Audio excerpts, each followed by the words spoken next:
6000 mètres carrés de réjouissances aquatiques et l'embarras du choix pour des vacanciers en quête de fraîcheur et de sensations. Et ils sont nombreux. La jauge journalière de 1600 visiteurs est atteinte. Une foule joyeuse et bruyante qui ne boude pas son plaisir. Ça décoiffe.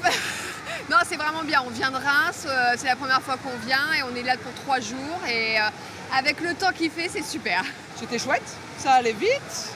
On a fait des petits comme du bobsleigh qu'on voit dans la télé. Les enfants adorent. Bon, ils se plaignent qu'il y a un peu de queue parce qu'on est en plein milieu du mois d'août, mais même en temps grand, c'est plutôt pas mal. Ouais, j'en ai fait pas mal en ce moment et franchement, celui-là, c'est bien. Des familles venues de loin, comme la majorité des visiteurs de l'Aquascope. La moitié d'entre eux couplent leur visite avec celle du Futuroscope voisin. Pari réussi pour les deux parcs. C'est même un peu au-delà de ce qu'on avait prévu, parce qu'on était plutôt à 40% en objectif.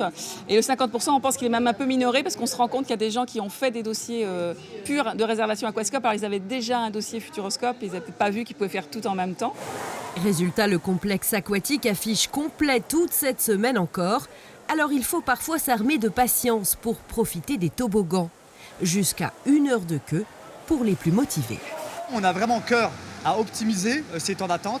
Il y a vraiment un temps d'attente long sur une attraction phare qui est le Matrix, mais sur beaucoup d'autres attractions, lorsque vous pourrez vous promener, vous le constaterez, on a des temps d'attente qui vont de 20 minutes à 0 minutes.